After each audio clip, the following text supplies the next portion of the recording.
भैया हमारा जॉब नहीं लग रहा है, 1 साल हो गया कनाडा आए हुए। तुमने ऐसा क्या किया तुम्हारा गवर्नमेंट जॉब लग गया भैया? अबे आसमान से नहीं टपकी, दिन में 30 जॉब्स अप्लाई करता था पूरे 1 महीने के लिए। कितनी हुई बे, कितनी हुई? 900 भैया, 900। हाँ 900। मैं सच्चा है तुम्हारा राजा है। 900 में से कितने में आया था? सिर्फ 12 में से, बस 12। उसमें से एक हमने चुनी है। प्रोबेबिलिटी देख रहे हो, बहुत ही कम है बेटा, पर पॉजिटिव रहना पड़ता है। भैया हम तो दिन में 10 भी नहीं करते हैं, हमारा क्या होगा? हाँ तो बुन्ना तुम भी करो, इससे ज्यादा बढ़ो, 10 थक जाते तुम्हारी मैया की। ऐसा नहीं चलता है, मेहनत करनी पड़ती है, दिमाग लगाओ तो पॉजिटिव बनो। ठीक है भैया, अब हम कोशिश करेंगे। आशा करते हैं तुम्हारी तरह हमारे भी जीवन में सुखमय दिन आए।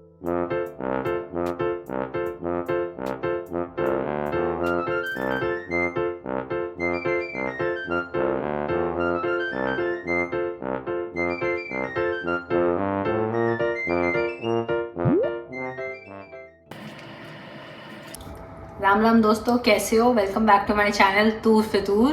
तो आप ये वीडियो देख रहे हो, इसका मतलब है क्लियर टीचर बनना चाहते हो कनाडा में। बड़े ज्ञानी हो हैं, सही चैनल पे आए हो। तो जैसे कि मैंने अपने लास्ट वीडियो में प्रॉमिस किया था, हम कोई टाइम वेस्ट नहीं कर रहे हैं, फटाफट, बिकॉज बहुत लेट हो रहा है। मुझे कल सुबह ग्रोसरी करने जाना है टाउन में और मुझे 8 घंटे लग जाएंगे आने जाने में। जैसे कि मैंने लास्ट वीडियो में प्रॉमिस करा था, मैं बनाऊंगी वीडियो इस बारे में कि टीचर्स कैसे बनते हैं कनाडा में। अलग अलग प्रोविजंस हैं कनाडा में। मैं तो मैनीटोबा गवर्नमेंट के साथ काम कर रही हूँ। तुम हो सकता है तुम ओंटारियो में काम करो, तुम हो सकता है अल्बर्टा में काम करो, कोई हो सकता है नोवा स्कॉशिया में काम करे, कोई सस्कैचुआन में, कोई ब्रिटिश कोलंबिया में, कोई न्यू ब्रंसविक में, कहीं पे भी जा सकते हो तुम, न्यू फाउंडलैंड, जहाँ पे भी तुम्हारा दिल करे जाओ। हर प्रोविंस का अलग लाइसेंस सिस्टम होता है, टीचिंग लाइसेंस, उनके अलग रूल्स होते हैं, रेगुलेशंस होते हैं, हर स्कूल का अलग क्राइटेरिया होता है। पर ब्रॉडली बात करते हैं, वीडियो की स्टार्टिंग में तुम देख ही चुकी हो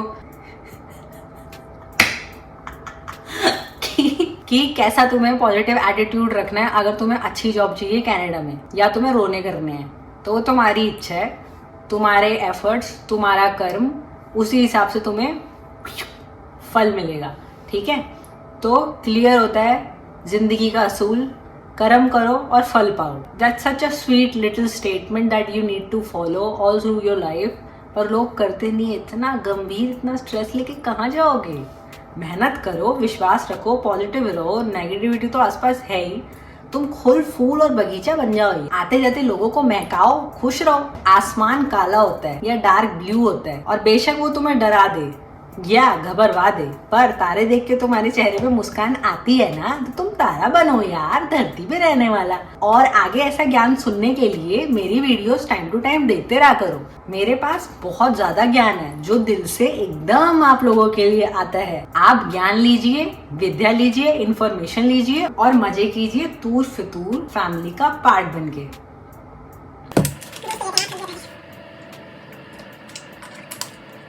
तो पहली चीज कि क्या क्या दस्तावेजों की, डॉक्यूमेंट्स की जरूरत है टीचर बनने के लिए। अगर ये नहीं होंगे तो आपका पत्ता कट, तो आप बिल्कुल टीचर नहीं बन सकते हो। तो ये चीज तो होनी ही चाहिए। तो वो क्या क्या है हम अभी बताते हैं। तो पहला डॉक्यूमेंट बीएड। बीएड होनी चाहिए। 1 साल की भी होगी तो चलेगा, पर 2 की होगी तो मस्त एकदम। और 2 की जो बीएड होगी, 2 इयर्स की, उसमें इंटर्नशिप भी होगी तो सोने पे सुहागा। अगर 1 सेमेस्टर में आपने इंटर्नशिप करी है तो वेल एंड गुड, क्योंकि अगर आप ओसीटी का टीचिंग लाइसेंस गाइडेंस चेक करोगे वेबसाइट पर उनकी जाके, तो आपको पता लगेगा वो डिमांड करते हैं कि 2 साल की बीएड हो और 1 सेमेस्टर इंटर्नशिप हो, तो एक्सेप्टेंस उसको मिल जाएगी। मैं ओसीटी के बारे में सबसे पहले इसलिए बोल रही हूँ क्योंकि ज्यादातर लोगों के दिमाग में सिर्फ ओसीटी रहता है, मतलब ओंटारियो टीचर सर्टिफिकेशन, मतलब लाइसेंस। उनका बेसिक गाइडेंस यही रहता है और वो 1 साल की भी कंसिडर कर लेते हैं, पर उसमें भी इंटर्नशिप वो थोड़ी बहुत कुछ महीनों की मांगते हैं। ऊपर से अगर आपकी 1 साल की बीएड है, so they will ask you to do some short term courses जो कि 4 to 8 months के होंगे। अगर फिर वो आप कर लेते हो यहाँ पे बैठ के ऑनलाइन या जैसे भी, वो सजेस्ट कर देंगे आपको।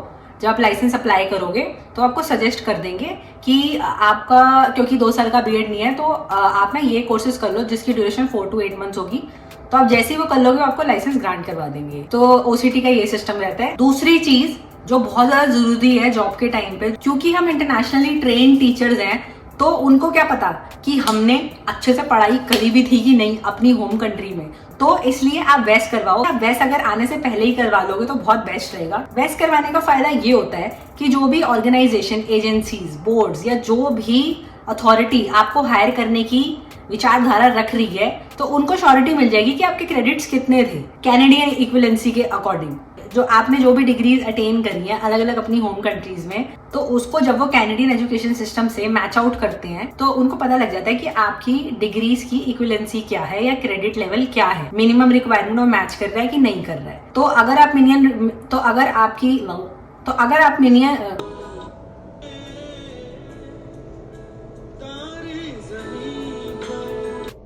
आप मिनिमम रिक्वायरमेंट पूरी कर रहे हो इन टर्म्स ऑफ क्रेडिट्स, तो वो आपको शॉर्टलिस्ट करेंगे। फिर इंटरव्यू वगैरह सब बाद की चीज़ है। गवर्नमेंट को पता होना चाहिए ना, यहाँ पे जो भी ऑर्गेनाइजेशन, एजेंसी तुम्हें हायर करेगी तो उनको पता होना चाहिए ना कि इंडिया में जो भी तुमने डिग्री करके उखाड़ा था वो कनाडा में उसकी बराबरी क्या है।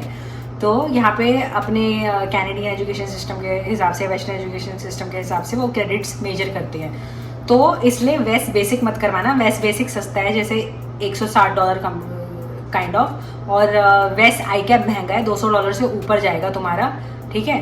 तो घबराना मत, ऐसे मत सोचना हम पैसे बचा लेते हैं, क्योंकि आई कैप करवाओगे तो लॉन्ग रन में वही बेनिफिशियल होगा। वो अगर तुम आने से पहले ही करवा लोगे तो वेल एंड गुड है, क्योंकि तुम्हारी डिग्री भी खत्म हो जाएगी। फिर पीआर के टाइम के प्रोसेस के लिए भी तुम्हें वेस्ट चाहिए होता है, तो वो तुम्हारा उस टाइम पे भी काम आ जाएगा। तो वो, और नौकरी भी तुम बीच में जो भी ढूंढा कपची करोगे तो उसमें भी तुम्हारे को काम आ जाएगा। तो नुकसान उसका कुछ भी नहीं है। तो आई कैप ही करवाना तो बेटर है। बेसिक करवाओगे फिर बाद में तुम ये मत बोलना मैंने बताया नहीं, फिर तुम्हें वो बोलेंगे कि तुम्हारे पास आई कैप नहीं है, तो तुम्हारी ना प्रोफाइल शॉर्टलिस्ट नहीं होगी, उनको तुम्हारे क्रेडिट्स ही पता नहीं लगेंगे।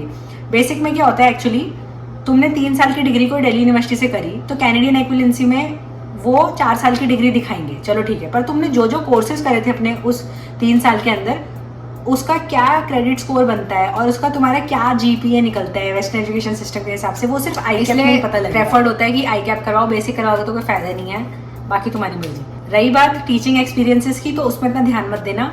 तुम्हारे पास अगर बीएड है 2 साल वाली, फिर तुम्हारे पास वेस्ट आई कैप है, तो तुम मोस्टली टीचिंग जॉब्स के लिए या गवर्नमेंट जॉब्स के लिए तुम क्वालिफाई, इंटरव्यू वगैरह अच्छे से क्रैक हो गया तो एक्सपीरियंस से इतना कोई फर्क नहीं पड़ता है। पर ये है कि अगर हाँ तुम लाइसेंस अपना अप्लाई करते, तुम्हारे पास पब्लिक स्कूल का एक्सपीरियंस था ना अब तुम्हारी होम कंट्री में, तो वो तुम जो भी प्रोविंस का लाइसेंस अप्लाई करोगे तो वो ना तुम्हारी सैलरी में रिफ्लेक्ट होगा। बाद में वो बता देंगे कि तुम्हारे पास हाँ भाई 3 साल का एक्सपीरियंस था, तुम्हारे पास 4 साल का एक्सपीरियंस था, ठीक है। पर पब्लिक होना चाहिए, नहीं तो कुछ वो कंसिडर नहीं करते हैं। नॉन कैनेडियन प्राइवेट स्कूल को कंसिडर नहीं करते हैं। यहाँ पर अगर तुम कनाडा में रह रहे हो बहुत सालों से और तुम कनाडा के किसी प्राइवेट स्कूल में पढ़ाए और फिर तुम अब लाइसेंस जो भी हो तुम्हारे चांसेस हो सकते हैं कि तुमने पहले अप्लाई नहीं करा हो, तुम्हें अब लाइसेंस अप्लाई करना पड़ रहा है, तो तुम्हारे प्राइवेट कैनेडियन स्कूल का एक्सपीरियंस काउंट हो जाएगा। पर नॉन कैनेडियन प्राइवेट स्कूल का एक्सपीरियंस काउंट नहीं होगा। पब्लिक स्कूल का है तो वेल एंड गुड, वो काउंट हो जाएगा। तो हमने बात कर ली कौन से रिक्वायर्ड डॉक्यूमेंट्स की बात होती है। दूसरा हम बात करते हैं कि कनाडा का एजुकेशन सिस्टम कौन से है ना सेक्टर्स के हिसाब के उसमें रन करता है। पहला है प्राइवेट सेक्टर, इंडिपेंडेंट स्कूल्स। हर प्रोविंस में अलग अलग इंडिपेंडेंट प्राइवेट स्कूल्स होते हैं, इनके अपने रूल्स होते हैं, ये किसी की रूल्स फॉलो नहीं करते। यहाँ पर ये अलग अलग प्रोविंस का अपना रिस्पेक्टेड प्रोविंस का करिकुलम फॉलो कर सकते हैं, पर वो भी इतना रिजिड फॉर्मेट में नहीं करते, ये अपनी अपनी चीज़ें गुजरते रहते हैं बीच बीच में। तो हर स्कूल का अपना हिसाब चलता है प्राइवेट इंडिपेंडेंट स्कूल्स का। फिर आते हैं कैथलिक बोर्ड या कैथलिक स्कूल्स, ये रिलीजन बेस्ड या कल्चर बेस्ड स्कूल्स होते हैं। इनका भी अपना थोड़ा सा स्पिरिचुअल करिकुलम और मिक्स मैच करते हैं, ये प्रोविंस करिकुलम को मिक्स करके इनका वो चलता है। फिर आते हैं गवर्नमेंट बोर्ड्स। गवर्नमेंट बोर्ड्स के अंदर अलग अलग मल्टीपल स्कूल्स आते हैं, हर बोर्ड के अंदर बहुत सारे स्कूल्स होंगे, ठीक है। ये सारे गवर्नमेंट होते हैं, इनका फिर अपना ये हर प्रोविंस अपने सैलरी पैकेजेस के हिसाब से चलता है। गवर्नमेंट के सारे रूल्स के हिसाब से चलेंगे, आपको सारे बेनिफिट्स देंगे। सरकारी मकानों जैसे कम पैसे में आपको घर मिल सकता है या फ्री का मिल सकता है, और बहुत सारे बेनिफिट्स होते हैं, है ना, पेंशन होती है, बहुत सारी चीज़ें होती हैं जो कि कनाडा में प्राइवेट में भी होती हैं। बाकी गवर्नमेंट जॉब के और क्या क्या बेनिफिट्स होते हैं मैं अपनी अगली वीडियो में बता दूंगी। तो पर अभी क्योंकि हम इस वीडियो में जनरल बात कर रहे हैं तो इसलिए मैं अभी इतना उसको खींचना नहीं चाहती। तो क्लियर है कि कौन से सेक्टर्स में आप काम कर सकते हो एज अ टीचर कनाडा में, प्राइवेट, कैथलिक, गवर्नमेंट, ठीक है। तो भाई मेरा एग्जाम्पल ले लो। मेरे को ये जॉब मैंने लेने से पहले मेरे को अरोरा में ऑफर मिला था जॉब का। फिर मेरे को मिसिसागा में मिला था, मुझे ओंटारियो के स्कूल में भी मिला था, और मेरे को अल्बर्टा के स्कूल में, सॉरी कैलगरी के स्कूल, अल्बर्टा में कैलगरी में के स्कूल में भी एक प्राइवेट स्कूल में ऑफर मिला था, जिसमें मेरे को मतलब सैलरी 4800 ऑफर हुई थी पर मंथ कैनेडियन डॉलर, पर मैंने वो चूज़ नहीं किया, ठीक है। तो वो उसकी मेरी पर्सनल चॉइस थी और मेरी इच्छा थी, क्योंकि भाई मैं भगवान को साक्षी मान के बोल रही हूँ, ठीक है।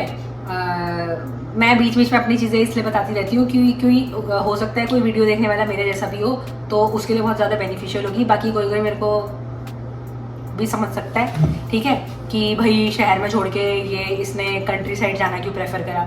देखो भाई, बोल रही हूँ, मैंने अपने 12th में ही अपने पेरेंट्स को बोल दिया था, मैं तो तब से ही मैंने बोलना चालू कर दिया था कि ना मैं पहाड़ में जाके, आइसोलेटेड प्लेस में जाके गरीब बच्चों को पढ़ाना चाहती हूँ, या ऐसे बच्चों को पढ़ाना चाहती हूँ जो सच्ची में एजुकेशन डिजर्व करते हैं, हाई क्वालिटी एजुकेशन। पर हमारे जैसे यंग एजुकेटर्स वहाँ पे जाना प्रेफर नहीं करते हैं। क्यों? क्योंकि हमें डिस्को दीवानी करना है शहरों में रह के।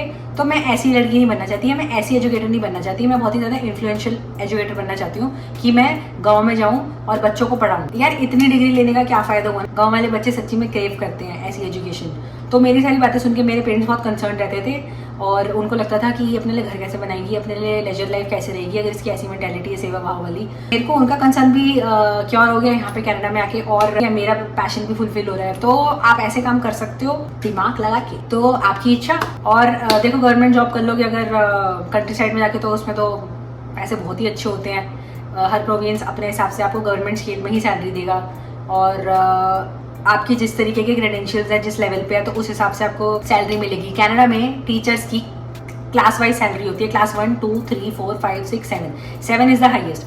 7 उसको मिलेगी जिसके पास मास्टर्स है, और वो नीचे एक्सपीरियंस वाइज जाएगी टू द मैक्स, ठीक है। तो ऐसे करके होता है, और ये तो आपकी बेसिक सैलरी होगी। फिर उसके ऊपर आपको इंसेंटिव्स मिलेंगे, आइसोलेशन अलाउंस मिलेगा अगर आप पीहड़ में रह रहे हो तो, और डिपेंडेंशियल अलाउंस मिलेगा अगर आप शादीशुदा हो या फिर माँ पे हैं, तो वो उनको आपके साथ कंट्री में रहना पड़ रहा है तो सरकार उसके उनके भी पैसे देगी। फिर अगर आप आइसोलेटेड एरिया में रह रहे हो तो उसके भी पैसे मिलते हैं। तो आप अपनी क्षमताओं के हिसाब से अपने सपनों को दिशा दीजिए।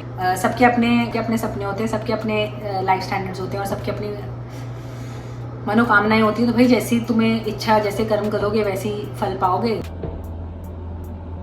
तो अपने सपनों को पंख दीजिए मेहनत करके कनाडा में आके, क्योंकि यार देखो, तुम स्मार्ट एक्शंस ले सकते हो। मैंने भी ऐसे लिया कि मेरे पेरेंट्स भी वो भी सिक्योर हो जाएं कि हाँ भाई इमोशनली मेंटली हाँ भाई हमारा बच्चा अब सिक्योर रहेगा। और दूसरी चीज़, तो मेरी जो इच्छाएं थी बचपन से ही वो भी पूरी हो जाएगी कि एज ए टीचर मैं अपने आप को कैसे देखती हूँ, या मैं अपने आप को क्या करते हुए देखती हूँ फ्यूचर में, या मैं कौन से सेक्टर में काम करना चाहती हूँ, कौन से डोमेन्स पे फोकस करना चाहती हूँ। तो हर चीज़ आप कर सकते हो स्मार्टली, सब डिपेंड करता है चॉइसेस पे। चलो मैं ये बताती हूँ कि गवर्नमेंट जॉब्स के बारे में आपको कैसे पता लग सकता है। जब आप यहाँ पे एज ए स्टूडेंट आओ, या वर्क वीज़ा पे आओ, या जिस भी मीडियम से आप यहाँ पे आए हो, तो आप कैसे फाइंड आउट कर सकते हो गवर्नमेंट जॉब के बारे में।